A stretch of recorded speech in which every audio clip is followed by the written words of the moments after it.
Welcome into the Locked On Knicks podcast. A 111-96 victory for the New York Knicks over the San Antonio Spurs. RJ Barrett, Alex, scoring a point per minute in what was another fantastic outing for him. Yeah, RJ Barrett, another big game. Bang, Broadway Barrett. We also are going to talk about the game itself. This is a really encouraging game for the Knicks, hopefully to be followed by more encouraging games. But, a lot of great things to look forward to in this show as far as Immanuel Quickley and a number of the other players that contributed. Quentin Grimes, really sneaky good game. And Julius Randle only had 2 points, but we're going to tell you why that's not a big deal. So all that's coming up next on Locked On Knicks.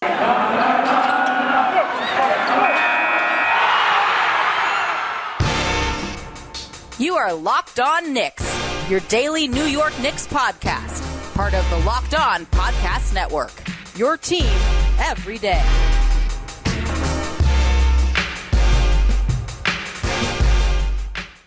You are Locked On Knicks, your daily New York Knicks podcast. I want to thank you for making Locked On Knicks your first listen today and every day. We are now available on all platforms, including on YouTube. And you know that if you're seeing our smiling faces, because the Knicks got a big win, so plenty of reasons to smile. But before we get into all that, I am Gavin Schall, a play-by-play broadcaster, booking it off to the Basketball Hall of Fame to broadcast some of the best high school teams in America this week. You can check that out on Flow Hoops. He is Alex Wolfe, editor-in-chief of the Strickland, the finest Knicks website on the internet. Check out their array of fantastic writers, podcasters. It really is the place to be if you're looking for Knicks coverage. At MSG was the place to be tonight as the New York Knicks walloped the San Antonio Spurs 111-96. It was a close game for a half, but a certain Canadian, Alex, changed all that, putting his stamp on this game, continuing a hot run of play. 31 points in 31 minutes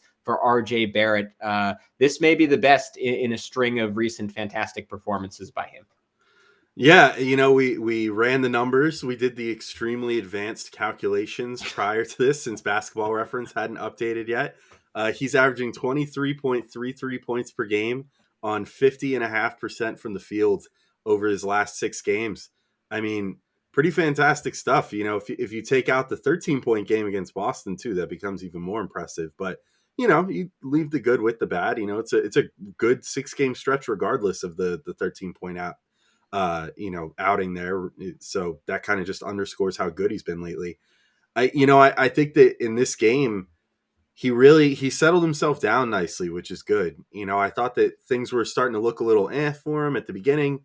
It almost looked sort of like that Boston game in a way. He sort of got ate up by Jakob Poeltl a couple times on the inside, trying to go for layups or dunks.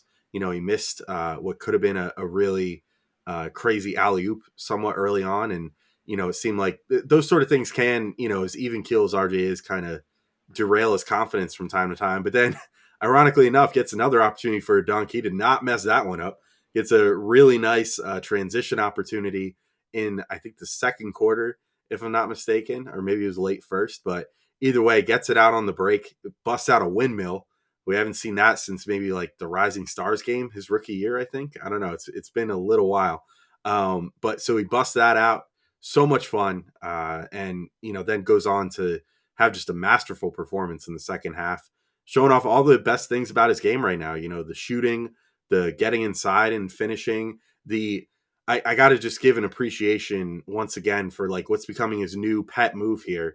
He had it happen just like it's happened with Miles Turner and like it happened with Robert Williams, where he attempted a righty layup on the inside, after kind of getting by them and had it stuffed.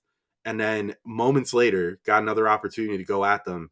And instead of doing the same exact thing and expecting a different result, instead, drives in, does this like very smooth pivot move. And then that's either resulted in a up and under for RJ, or he pulls back and does a little fadeaway. In the case of today, did a little fadeaway over Jakob Poeltl, made a nice 2-point shot there. I love that he's starting to learn from his mistakes in game and also has counter moves ready to rock that he feels confident enough to bring out during these games.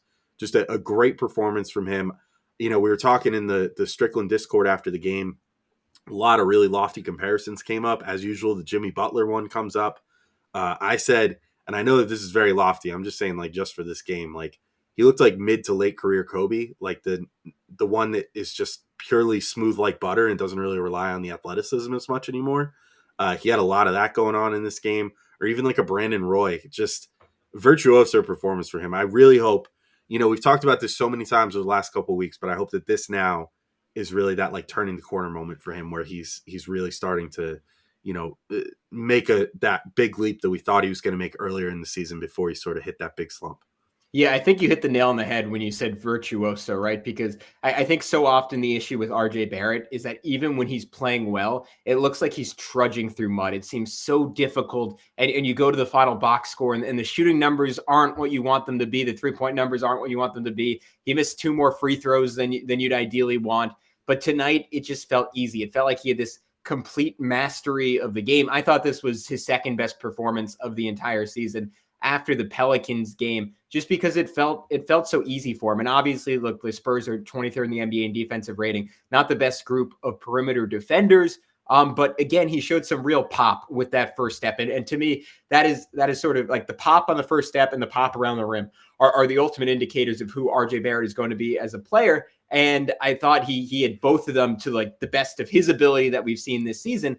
But it was that he mixed in so much skill that made the game so effective, right? I mean, to your point on the fadeaway, and then getting to his mid-range, that little snake dribble. And I thought overall, just a mastery of the pick and roll. And that's something that we spent so many podcasts last season talking about. And it was almost like meeting up with an old friend, getting to see it again, because so often this year, or I guess so infrequently this year, has he had the ball long enough to really get into a rhythm in the pick and roll game. And maybe it was no Kemba Walker tonight. Maybe it was that Julius Randle was willing to take a step back, only scoring 2 points. But this was RJ's show to run. And he got back into that rhythm from last season, rediscovered that form. And that set off so many different parts of his game. Like not only getting to the rim, not only getting to the mid-range, but his passing too, right? That sick bounce pass where he threw the little pump fake and then hit Taj rolling to the rim, or the cross-court feed to Grimes where he kind of hooked it and he threw a frozen rope for Grimes to hit a 3. Then defensively, that insane block on Drew Eubanks. Maybe my single favorite play of the game was when he attacked Jakob Poeltl and just ripped a pass across the court, and it set off a swing sequence that ended with RJ relocating back to the corner that he initially drove from to hit a 3. It was like he got the drive and the kick on the play. Just a very complete performance for RJ Barrett. Alex, this is about as good as I've seen him and about as comfortable as I've seen him in his entire NBA career. Yeah, and it's coming about at just the right time, right? The Knicks need these sort of performances out of him if they're gonna, get this season off life support. Because we literally just talked about in the last podcast, like this was pretty much a must-win game for the Knicks, and they have a number of must-win games coming up here, and they really needed this sort of effort out of him because, on a night where, and we'll talk about this in a minute, but like Julius Randle only scores 2 points in this game, it actually wasn't a big deal because Julius was getting everybody involved and RJ was getting everybody involved, and like the 2 players that you want to be the stars on this team were really helping make everybody else better, and that's like really all that matters. Like, if Julius isn't scoring, at least he's getting Fournier looks, he's getting RJ looks. RJ was scoring in this game and yet still was using that as a catalyst more so than looking at it just as like, okay, time to go get mine.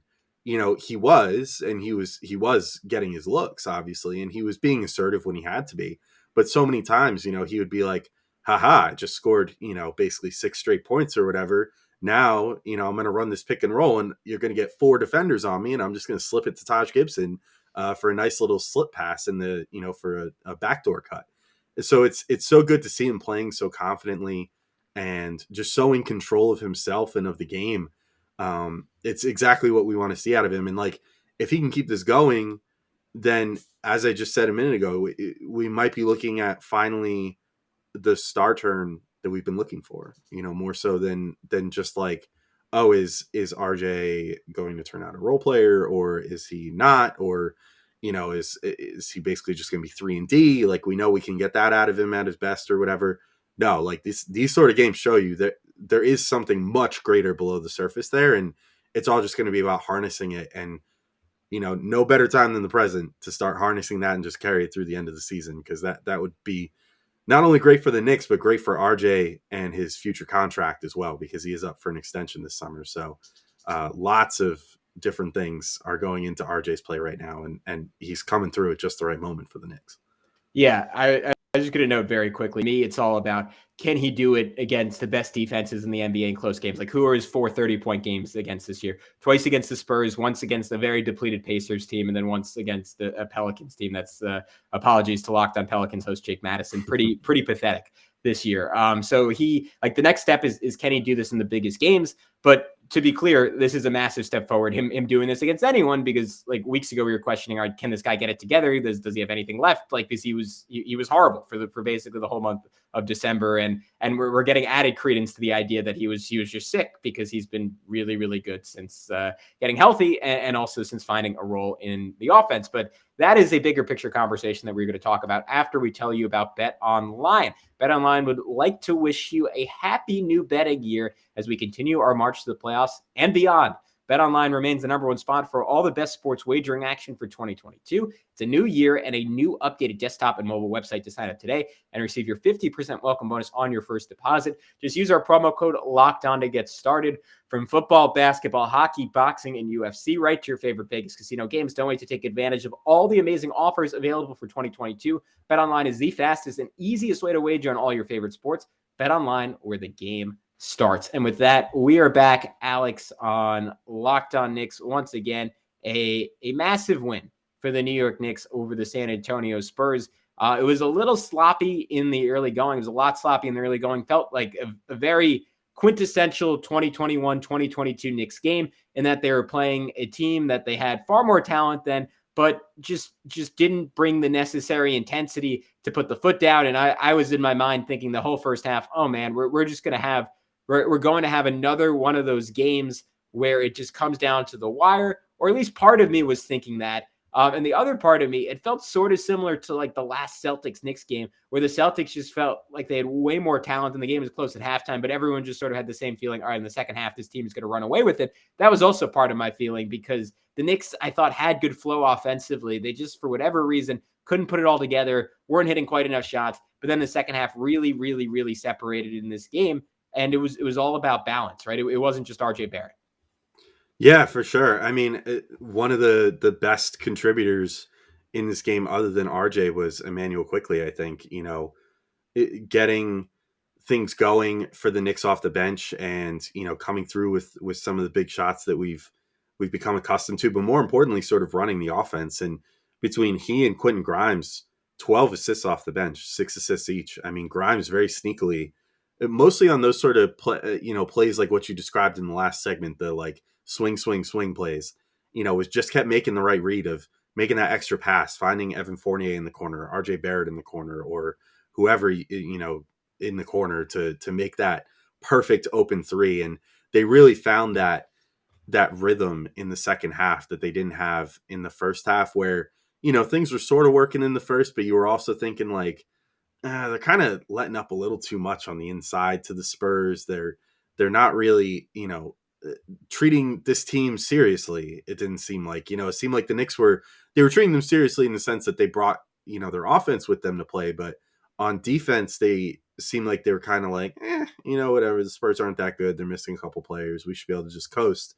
In the second half, they locked it up on the defensive end, and they put it together on the offensive end, and really were just so cohesive. And, the point that I wanted to make about the game as a whole, like our good buddy Mark Berman, I love him to death, but after the game was, doing questions, Q&A at the press conference with Tibbs, and asked him like, hey, Tom, Julius, only 2 points tonight, like, what does that mean for you guys? Is that, what does that say about this game for him and for you, and blah, blah, blah.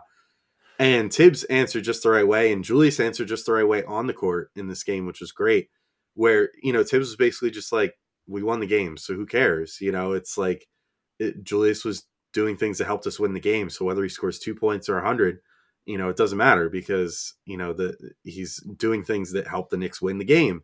And I was in total agreement. Like, the big thing about this game, Gavin, to me was Julius was out there, only scores 2 points, but, gets 12 rebounds and was rebounding well. Only 3 assists, but like I felt like he should have had more. I thought that he was very involved on those swing plays. a lot of times, even though he wasn't shooting well, he only shot 1 of 7 for the game. He was still drawing doubles, and he was passing well out of those doubles. I think there's 1 or 2 where he made a questionable decision. I think one of them for sure that I can remember resulted in a turnover, but in the grand scheme of things was doing a good job of getting the ball going out of those and getting everybody else involved, which then led to huge nights for everybody else in the starting lineup, right? Like RJ Barrett, 31 points, Evan Fournier, 18 points, Burks, 16 points, Mitch, 13 points. And all of those guys shot, other than Fournier, who shot 5 of 12, all those guys shot over 50%. And Fournier shot 4 of 7 from 3. So, like, you'll take that all day. I just thought, there's absolutely nothing wrong with this game, even though if you would look at the box score, you might think, like, oh, Julius didn't have a good game. This is like a perfect game where the box score can be deceiving. And I thought that he had a perfectly fine, if not good, game, despite putting up one of his more underwhelming box scores, honestly, in like his whole time with the Knicks, as far as just a box score goes. Yeah, it was. I thought I sometimes think with Julius, like when he doesn't score a lot, I'm like, oh, it's like he still had a great game and he still picked people apart. Like I didn't think his actual on the court product was very good, especially early. He was forcing a lot of shots that like long twos that there was no need to force. But where I give him a lot of credit, to your point, is that then he pulled off, right? He's like, I don't have it tonight. All these other guys have it. I'm going to reduce what I'm doing. And it's going to benefit everyone else. And that's what allowed RJ to get in rhythm. That's what allowed pretty much everyone to get in rhythm. And I thought Mike Breen, I guess this was before the game, but I hadn't heard it, referenced this fantastic quote from Evan Fournier, where Evan essentially said, we don't know how we're going to play every night because we basically build our identity around whoever gets hot. And then what happens is we end up continually trying to feed that same guy, and no one else can ever really get into a rhythm. And I thought that was a very astute observation from Evan Fournier, maybe one that we should have made more on this podcast throughout the year. But I thought the timing of it was pretty perfect, because that just wasn't the case tonight. And maybe it was a product of RJ just being ultra efficient, but it didn't feel like any one person was dominating the offense. Like obviously RJ got the bulk of it, but everything RJ was doing was within flow, right? Because it was so pick and roll based. And not to just take a blind shot at Randle, but I think that's the issue with Randle sometimes, is that even when he's hot, it's so isolation heavy that no one else can really get into a groove. And I think that's essentially what Fournier was saying without specifically calling out Julius Randle. But the great thing about Randle, the first game against the Celtics and a little bit tonight, is that I think the best version of him is a guy who repeatedly draws double teams and then just lets the rest of the team take over. Like that is the ultimate function for him on this team. And for all the people out there who were saying when Julius had COVID, they were like, see, the offense doesn't work without Julius. They were right to some extent, because the Knicks don't have anyone else who draws an automatic double team like Julius, but it doesn't really work unless Julius is willing to pass out of it and not take crappy shots. Well, I've said Julius about 95 times in a minute, Alex, so I'll throw it back to you. But that's sort of my big takeaway here is that his presence on the court is absolutely essential, but only if he plays the right way. I will just say Julius. No, I totally agree. He has to embrace the best parts of his role, which is just essentially, some nights you're going to make the first shot. Like he literally did. He made his first one from mid range and then didn't make another shot throughout the game. He has to just understand, you're not the type of star that has to shoot a zillion times a night. You can be the type of star that can, just set your teammates up on any given night. Like he doesn't have to be a high volume, 20 shots a night. You got to score 20 or the team's going to lose type of guy, because we've seen that his passing and his ability to, work those double teams and stuff is so good that doesn't matter. It's not like it's score the basket or bust with him. It's, score the basket or make a really good look and find one of your teammates either cutting or out on the perimeter or what have you. Like he's got a great sense for finding his teammates when he's at his best. So I definitely think that that's something that he's got to embrace going forward. And I really hope that he does, because, if he starts kind of not caring, it seems a lot like, and this is probably the case for some other guys on the team too. Like I kind of think Fournier gets like this, where we talk about he needs his offense going or else other parts of his game don't go. I wish that guys could kind of separate themselves from their box score numbers and just sort of just go out there and just play their game regardless, and not really be too concerned about like, oh, is the shot falling tonight? If it is, then good. If not, then bad. I'm going to play bad tonight. If they could all just kind of focus more so on just how's the team doing? Like, is the team winning tonight? Because regardless of if I make shots or not, if I make the right passes and if I stay engaged at all times, someone else will be able to pick me up on this team if we can get them going. And that sort of plays into the thing with Fournier's comment, that he had made too, with like not focusing on just getting one player going, focus on getting the whole team going, and then things will go a lot smoother. And I thought that this game was just like a perfect example of that, like top to bottom. Even someone like Obi Toppin, who kind of struggled to find minutes again in this game, even in like the late stages of the game in garbage time, even it was like they were looking to get him going. Like he got a couple really fun dunks, which maybe I'll just shout them out real quick. I've already like prepped. If he gets to do the dunk contest again this year, I've already prepped his one dunk in my head, which would be, I hope that he's allowed to set up a prop where he could like jump over it. That like double clutch dunk has become like his new like finishing move on the court. And he pulled one of those out today. And I didn't think there was any way he was going to be able to get it done, where like he sort of goes up and then it looked like the defender was too close and he sort of like ducked the ball under and then brought it back up and slammed it. And you had no idea how he got it done in that amount of space. I can already see a thing where he could set up like a little stanchion that he could jump over and like grab the ball and then do like a double pump or something in the air and put that down. That's an easy 50. Just planning that one out while we're thinking about it here. We got to get you in touch with his agent. Yeah, really. I mean, isn't it Leon's son? Yeah, there you go. Easy access. No big deal. Yeah, I'll just call up Leon and just say, hey, Leon, can you ring up your son for me real quick? I gotta talk to him about Obi's dunk contest here. He's a big Locked On Knicks guy, so it should work. You and I are so well connected to the Knicks. Yeah. Everyone knows. But anyway, I've been talking for a minute. I'll throw it to you. I figure we're probably next going to talk about one of Quickley or Grimes, but I'll leave that up to you, or if it's someone else, fire away. You're right on it. Let's go Immanuel Quickley. I thought I think we'll get to in a sec. I thought he was the opposite of Mitchell Robinson in that I thought Mitch had another night where he had a fantastic box score that was indicated he had a better game than he actually had. I think Quickley was much better than his box score. 12.6 assists, 4 rebounds, 3 turnovers, 1 block, not credited with a steal, but I thought he played, I thought he had a fantastic game in this one, like a two-way game. Defensively, especially, he really stood out to me. I mean, he had one sequence where he basically, I can't remember. I think it was Lonnie Walker. He almost stripped him in midair, but couldn't quite hold on to the ball. And then Walker missed the shot. And then next play, like Walker was almost trying to get revenge on him and just hard drive straight to the rim and Quickley just like, it's the first time I've ever seen Immanuel Quickley use verticality where he just went right up in the air and forced a miss. And then had another play. This was, I think, late third, early fourth, where the Spurs were running a pick and roll with DeJounte Murray and Jakob Poeltl, and Poeltl was rolling to the rim and Quickley just sprinted down, tagged Poeltl. Poeltl threw it out to the perimeter, or maybe it was Murray who threw it out to the perimeter, and then Quickley ran down. I think it was Walker again, just ran out to the wing and got a great contest on the ball. And then offensively, just similar to RJ, showing off all the different parts of his game, like a little drive and kick dish to RJ for a 3. Had a mid-range fadeaway, which is a shot I don't think I've seen him take. Did the Nash dribble thing where he like loops around the basket, just turned around and hit a like 7-footer, but it was just so in rhythm. Hit Obi Toppin for this great lob dunk where he threw a hook pass off a live dribble. The dunk that you referenced by Obi was also off a no-look bounce pass that he had.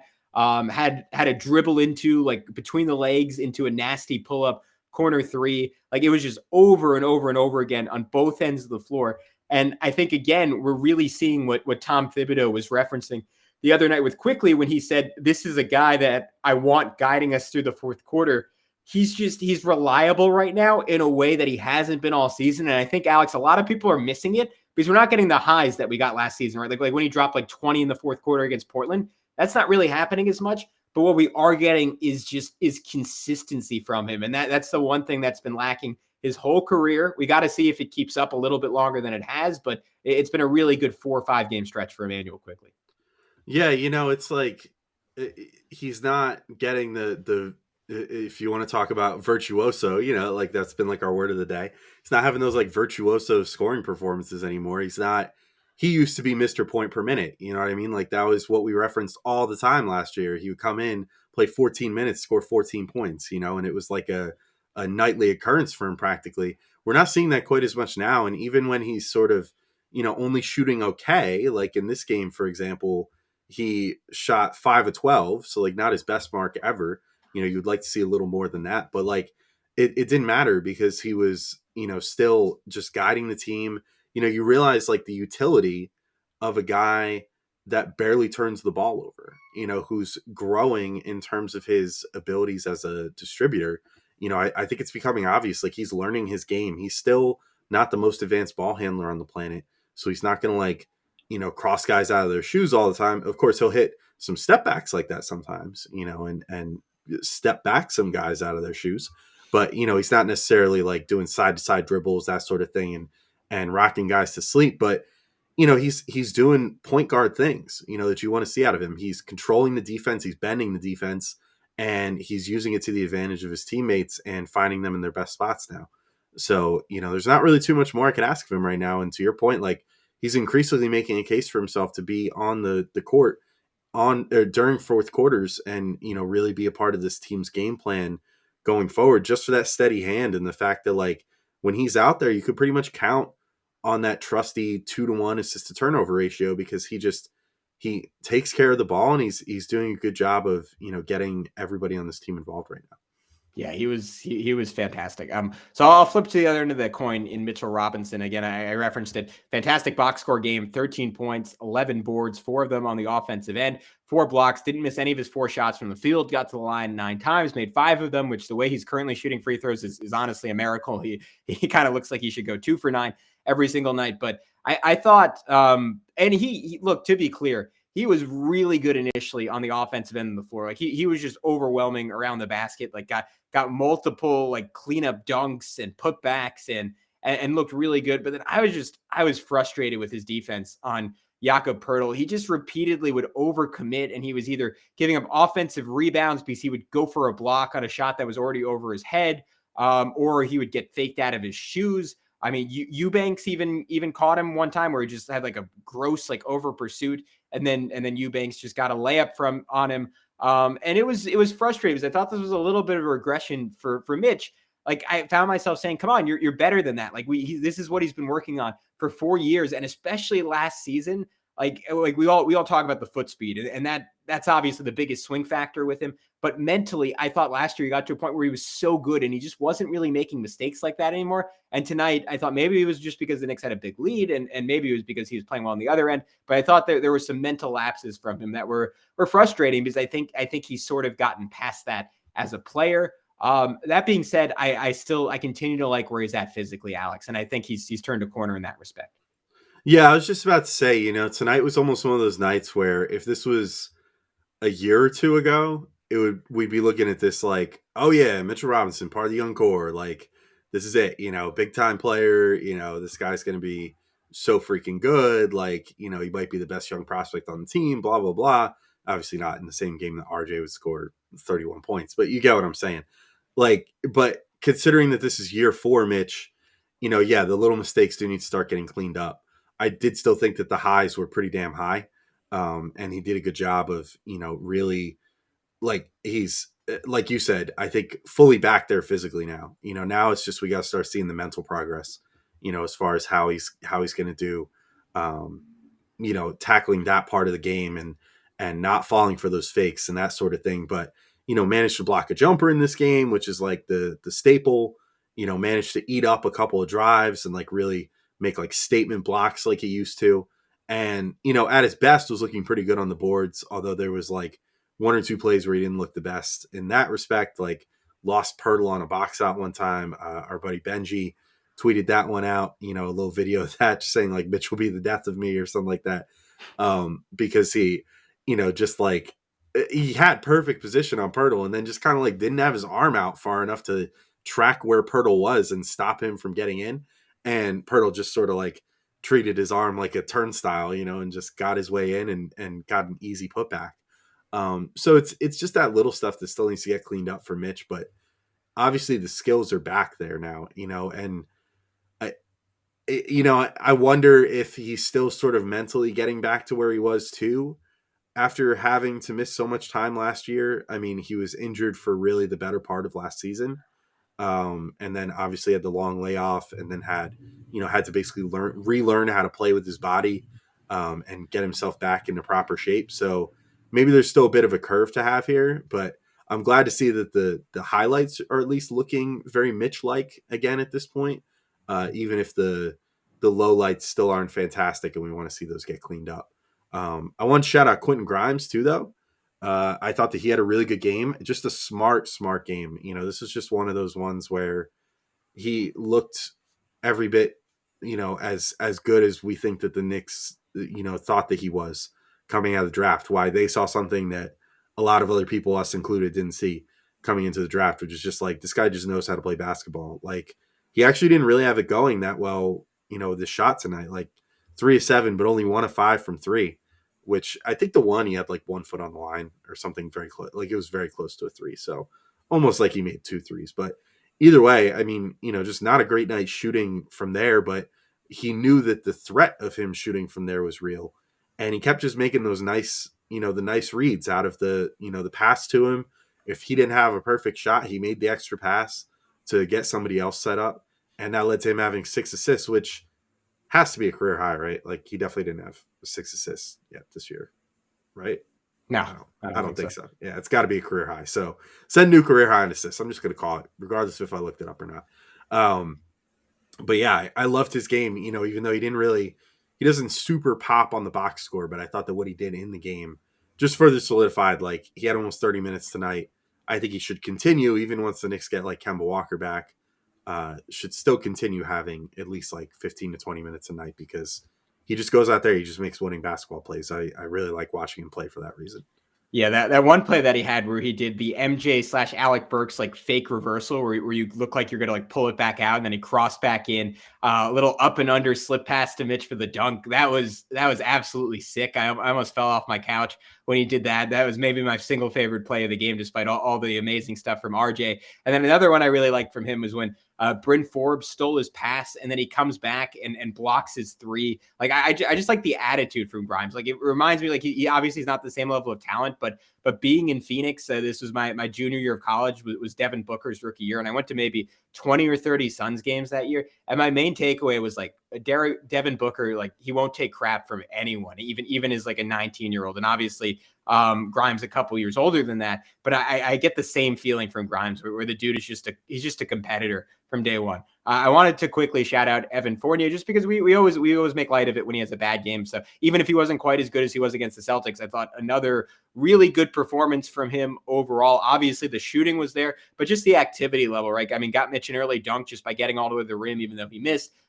He had a relocation 3 off Julius Randle getting doubled. And to me, that's like if we want to talk about those two potentially not having a good relationship, that's the biggest way to improve that relationship. Fournier being an outlet for him when Randle's in trouble. Had a really nice rip through move into like a step back baseline fade away. I can keep going on specific plays, but the point was he was more active than he has been a lot of times this year on both ends of the floor. And I thought he fit in, which is crucial, right? That's all we're looking for him in the starting lineup. Like stand out, make your plays, but outside of that, like fit in and don't stand out in the wrong way. And I thought he did a good job of that tonight. Yeah, and you want to talk about point a minute guys, he almost was right there too. 18 points in 22 minutes. And I mean, that's the type of production you need out of him. Maybe he doesn't have to be quite that stark, but just hitting his open shots and finding them properly is all he really has to do in any given game, and not be a complete turnstile on defense. But like, he did it to a T in this game. And you know what? He only played 22 minutes, but that wasn't an indictment of his play like it has been at sometimes this season, where he kind of gets like sat down for the late stage of the game. It was basically just Tibbs just kind of went with the guys that were hot from the third into the fourth quarter. And then we were lucky enough to be treated to like 4 or 5 minutes of garbage time, which was nice. So he never really had to come back in. But I guarantee if this is a game that, stayed a little closer towards the end, he would have been back out there, because he was a really valuable contributor in this game. But Gavin, this was so nice being able to have a game that we had almost nothing bad to say about. What a day. What a night. I mean, this is wow. Even the Boston game, there was plenty to harp about. The good Boston game, I should say. So this is a treat. But I think I'm pretty much done. I I don't have too much more to gush about, and I don't want to keep talking until I eventually find something to not be happy about. No, I think it was a good point by you when you said that Mitchell Robinson relearned how to play with his body. That was my big takeaway from tonight as well. Yeah. So that's it for this edition of Locked On Knicks. Then let's end on a happy note. So thank you all for listening. We'll be back with some more shows this week, some more game recaps. It'll be just me and maybe some guests because Gavin's taken off to go do hoop hall. So again, go check that out.